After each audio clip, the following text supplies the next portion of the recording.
இது மகிமை நேரம். கிறிஸ்துவுக்குள் பிரியமான மகிமை தொலைக்காட்சி நேயர்களை இந்த மகிமை நேரம் நிகழ்ச்சியின் மூலமாய் சந்திப்பதில் மிக்க மகிழ்ச்சி அடைகிறேன். பிரியமானவர்களே, இந்த நிகழ்ச்சி நிச்சயமாக நம்முடைய ஆவிக்குரிய வாழ்விற்கு பிரயோஜனமாக இருக்கும் என்று சொல்லி கர்த்தருக்குள் நான் விசுவாசிக்கிறேன்.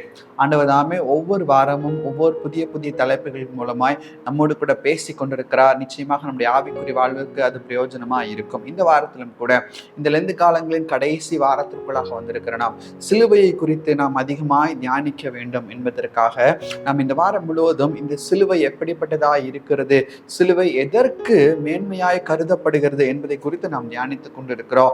அப்போஸ்தலனாகிய பவுல் கலாத்தியருக்கு எழுதின நிருபம் 6வது அதிகாரம் 14வது வசனத்தில் வாசிக்கிறோம். நானும் நம்முடைய கர்த்தராகிய இயேசு கிறிஸ்துவின் சிலுவையை குறித்தே அல்லாமல் வேறு ஒன்றையும் குறித்து மேன்மை பாராட்டாதிருப்பேனாக.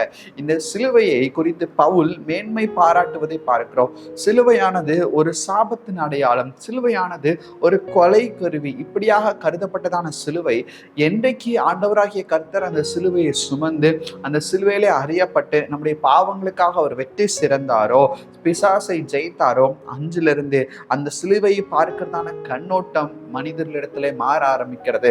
அதற்கு இந்த பவுல் ஒரு சாட்சியா இருக்கிறார். எனவேதான் அவர் சொல்லுகிறார், சிலுவையை குறித்து நான் மேன்மை பாராட்டுகிறேன். சிலுவை எனக்கு வேண்டும் என்று மாத்திரம் அவர் சொல்லவில்லை, சிலுவையை குறித்தே நான் மேன்மை பாராட்டுகிறேன். அவர் மேன்மை பாராட்ட அநேக காரியங்கள் இருந்தது.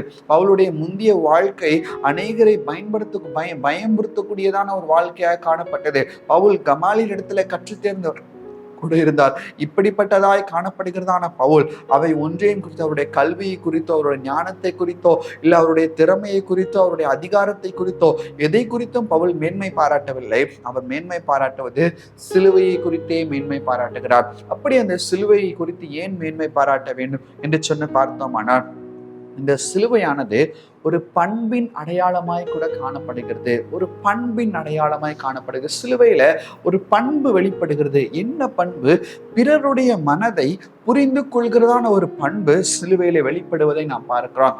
லூக்கா எழுதின சுவிசேஷம் 23வது அதிகாரம் 42வது வசனம் 43வது வசனத்தை நாம் வாசிக்கும் போது, இயேசுவை நோக்கி, ஆண்டவரே, நீர் உம்முடைய ராஜ்யத்தில் வரும்போது அடியேனை நினைத்தருளும் என்றான். இயேசு அவனை நோக்கி, இன்றைக்கு நீ என்னுடனே கூட பரதேசில் இருப்பாய் என்று மெய்யாகவே உனக்கு சொல்லுகிறேன் என்றார். இந்த இடத்துல ஒரு கல்வனை குறித்து நாம் பார்க்கிறோம். இந்த கல்வன் என்ன செய்கிறான்? இந்த ஆண்டவரோடு கூட சிலுவையில் அறியப்பட்டதான அந்த கல்வன் ஆண்டவரை பார்த்து சொல்கிறான், ஆண்டவரே, இன்னைக்கு என்னை நினைத்தருளும், உன்னுடைய ராஜ்யத்தில் வரும்போது என்னை நினைத்தருளும் என்று சொல்லுகிறான். மற்றொரு கல்வனும் அதை குறித்துதான கவலை இல்லை. மற்றொரு கல்வனை குறித்து நாம் வாசித்தோமானால் அவன் அவரை நிந்தித்தான் என்று சொல்லி பார்க்கிறோம். ஆனால் இந்த கல்வனும் அப்படி இல்லாதபடிக்கு ஆண்டவரிடத்துல ஒரு விண்ணப்பம் செய்கிறான். இப்போது பாருங்கள், இந்த சிலுவையில தொங்கிக் கொண்டிருக்கிறதான இயேசுனுடைய நிலைமை என்ன? கை கால்கள்லாம் வலி, கால்கள் ஆணி அறையப்பட்டிருக்கிறது, கைகள் ஆணி அறையப்பட்டிருக்கிறது. கர்த்தர் மனுஷிக தன்மையில் அவர் காணப்பட்டார். ரத்தம் சொட்டி கொண்டிருக்கிறது. அவரால் பேசுவதற்கு கூட திராணி இல்லாத ஒரு சூழ்நிலை. அப்படிப்பட்டதான ஒரு நிலைமை, மற்றவர்களை கண்ணோக்கி கூட பார்க்க முடியாத ஒரு வேதனை மிக்கதான ஒரு சூழ்நிலையில ஆண்டவராகிய கர்த்தர் சிலுவையிலே தங்கி கொண்டிருக்கிறார். அந்த சூழ்நிலையின் மத்தியிலே ஆண்டவராகிய கர்த்தர் அந்த கல்வனுடைய இருதயத்தை அவர் பார்க்கிறார், கல்வனுடைய மனதை அவர் பார்க்கிறார். அவன் ஒருவேளை அவன் உலகத்திலே செய்த தவறுக்காக அவனுக்கு தண்டனை கொடுக்கப்பட்டிருக்கிறது. ஆனால் இப்போது அவன் மனம் திரும்ப வேண்டும் என்கிறதான ஒரு எண்ணம் அவனுக்கு காணப்படுகிறதே.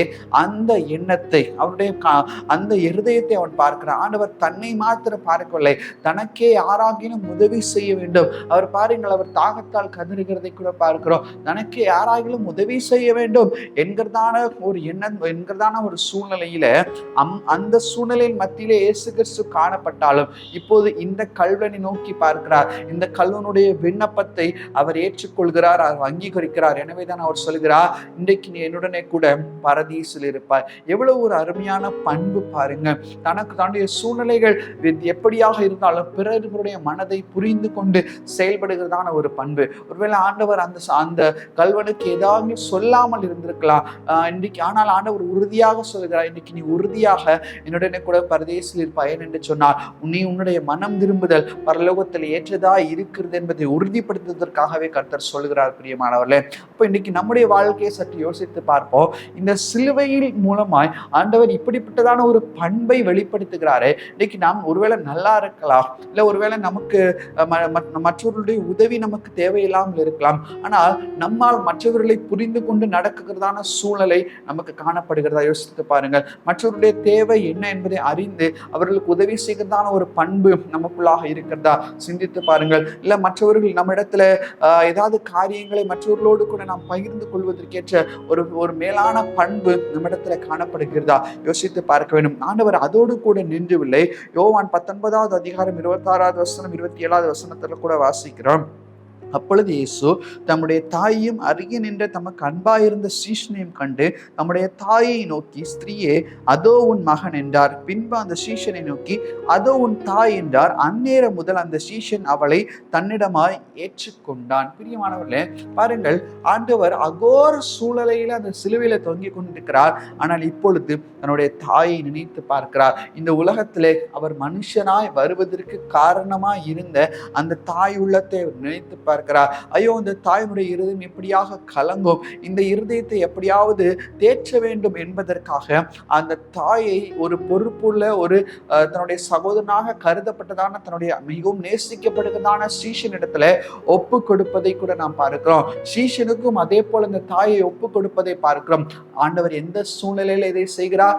கைவிடப்பட்டதான ஒரு சூழ்நிலை, பிறரால் ஏற்றுக்கொள்ள முடியாத ஒரு சூழ்நிலை, தன்னுடைய ஜீவன் போகிறதான ஒரு சூழ்நிலை. அந்த சூழ்நிலையிலும் மற்றவருடைய இருதயம் எப்படியாக இருக்கிறது என்பதை கர்த்தர் பார்க்கிறார். மனுஷன் முகத்தை பார்க்கிறான், கர்த்தரோ இருதயத்தை பார்க்கிறார் என்று சொல்லி பார்க்கணுமே. இன்னைக்கு கர்த்தர் நாம் சொன்ன இந்த 3 சம்பவங்களிலுமே ஆண்டவர் பார்த்தது அந்த ஜனங்களுடைய இருதயத்தை, அந்த கல்வனுடைய இருதயத்தை கர்த்தர் பார்க்கிறார், இந்த சீஷனுடைய இருதயத்தை கர்த்தர் பார்க்கிறார், தாயினுடைய இருதயத்தை கர்த்தர் பார்க்கிறார். எந்த சூழ்நிலையில அவரால் முடியாத சூழ்நிலையில் கூட. ஆனால் இன்னைக்கு கர்த்தர் நம்மிடத்தை இந்த இப்படிப்பட்டதான ஒரு பண்பை கர்த்தர் சிலுவையிலிருந்து வெளிப்படுத்தி இருப்பதை பார்க்கிறோம். எனவேதான் பவுல் சொல்கிறார், அப்பா, என்ன ஒரு பண்பு! மற்றவர்கள் அவருக்கே உதவி செய்ய தேவைப்படுகிறதான சூழ்நிலையில மற்றவர்களுக்கு அவர் தேவையான காரியங்களை அவர் செய்கிறாரே, எவ்வளவு ஒரு அருமையான பண்பு என்று சொல்லி பவுல் அதை குறித்து தான் மேன்மை பாராட்டுகிறார். பிரியமானவர்களே, இன்னைக்கு இந்த பண்பின் அடையாளம் நம்மிடத்திலே காணப்படுகிறதா? இந்த சிலுவை நோக்கி பார்க்கிற நமக்கும் இதே பண்பின் அடையாளம் காணப்பட வேண்டும் என்று சொல்லிதான் கர்த்தர் எதிர்பார்க்கிறார். ஒருவேளை சிலர் சொல்வதுண்டு, நான் நல்ல நிலைமைக்கு வந்ததுக்கு அப்புறமே மற்றவர்களை என்னால் பார்க்க முடியும். அது அல்ல. ஒருவேளை நம்மிடத்துல இருக்கிறதுல இருந்து மற்றவர்களுக்கு நமக்கு உதவி செய்கிறதான ஒரு பண்பு நமக்கு காணப்படுகிறதா? ஒருவேளை உணவாகுது நம்மால் வாங்கி கொடுப்பதற்கு நமக்கு திராணி இருக்கிறது, ஆனால் இருந்தும் நம்மால் அதை செய்யாமல் இருக்கிறோம் என்று சொன்னால் ஆண்டவர் நமக்கு காட்டின இந்த பண்பின் அடையாளத்தை நாம் செய்யவே இல்லை. பிரியமானவர்களே, நம்ம இடத்துல கொஞ்சம் இருந்தாலும் அந்த கொஞ்சத்துல மற்றவர்களுக்கு ஏதாகிலும் உதவி செய்யும். உண்மையாகவே தேவையில் இருப்பவர்களுக்கு நாம் உதவி செய்தோம் என்று சொன்னால் ஏற்ற காலத்திலே செய்கிறதான அந்த உதவி ஒரு பெரிய ஒரு நன்மையை விளைவிக்கும் என்று சொல்லி கூட நாம் பார்க்கிறோம். பிரியமானவர்களே, இப்ப இன்னைக்கு நாம் அதை செய்கிறோமா? யோசித்து பார்க்க வேண்டும். நம்ம வேதத்துல வாசிக்கிறோம், திக்கற்றவர்களுக்கு நாம் உதவி செய்ய வேண்டும் என்று சொல்லி பார்க்கிறோம். நான் வஸ்திரம் இல்லாது இருந்தவர்களுக்கு நாம் உதவி செய்ய வேண்டும், பசியுள்ளவர்களுக்கு நாம் உதவி செய்ய வேண்டும். இப்படி செய்வதுதான் உண்மையாகவே ஆண்டவருடைய ராஜ்யத்துல அது அங்கீகரிக்கப்படும். பிரியமானவர்களே, ஆண்டவரும் கூட இதைதான் சிலுவையில் அவர் செய்தார். திக்கற்ற காணப்படுகிறதான அந்த கல்வனுக்கும் திக்கற்ற காணப்படுகிறதான அந்த தாய்க்கும் அவர் உதவி செய்கிறதை பார்க்கிறோம். இந்த பண்பு நமக்குள்ளாக இருக்கிறதா? இந்த பண்பு நமக்குள்ளாக இருக்கும் என்று சொன்னால் உண்மையாகவே நாம் ஆண்டவரை ஆராதிப்பதில் ஒரு அர்த்தம் இருக்கிறது. இல்லை என்று சொன்னால் அவர் நமக்காக இவ்வளவு பாடுபட்டு சிலுவையில ரத்தம் சிந்தி நம்முடைய பாவங்களை கழுவுனதற்கு அர்த்தமே இல்லை. பிரியமானவர்களே, அவர் நம்மை பரிசுத்தமாக்க வேண்டும் என்று சொல்லி விரும்புகிறார். இந்த காரியங்களை நாம் செய்யாமல் இருந்தாலும் நாம் பாவத்திலே தான் இருக்கிறோம். இதெல்லாம் செய்யாமல் நான் பாவத்தை செய்யாமல் இருக்கேன்னு சொன்னால் அது உண்மை அல்ல. பிறருக்கு உதவி செய்ய வேண்டியது நமக்கு கட்டாயமா இருக்கிறது, அதையும் நாம் செய்ய வேண்டும் என்று சொல்லி கர்த்தர் எதிர்பார்க்கிறார். பிரியமானவர்களே, அப்போ இந்த சிலுவையானது ஒரு பண்பின் அடையாளமாய் காணப்படுகிறதுனால் பவுல் இதை குறித்து மேன்மை பாராட்டுகிறார்.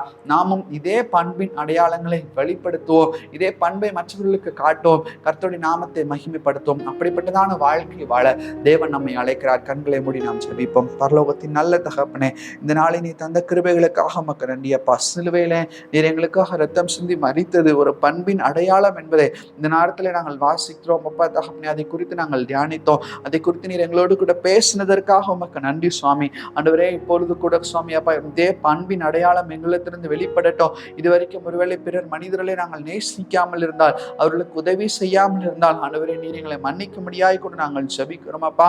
ஆண்டவரே, பிறரை நாங்கள் எங்களைப் போல நேசிக்க, அவர்களை உதவி செய்ய, அவர்களிடத்தை அன்பு பாராட்ட நீர் உதவி செய்ய ஆண்டவரே எங்களை கிருபை பாராட்டும்படியாய் கூட ஜெபிக்கிறோம். உமக்கே துதிக்கான மகிமை எடுக்கிறோம். இப்ப நாம் இயேசுவின் மூலம் ஜெபிக்கிறோம் எங்கள் ஜெபங்கள் நல்ல பிதாவே. ஆமென், ஆமென்.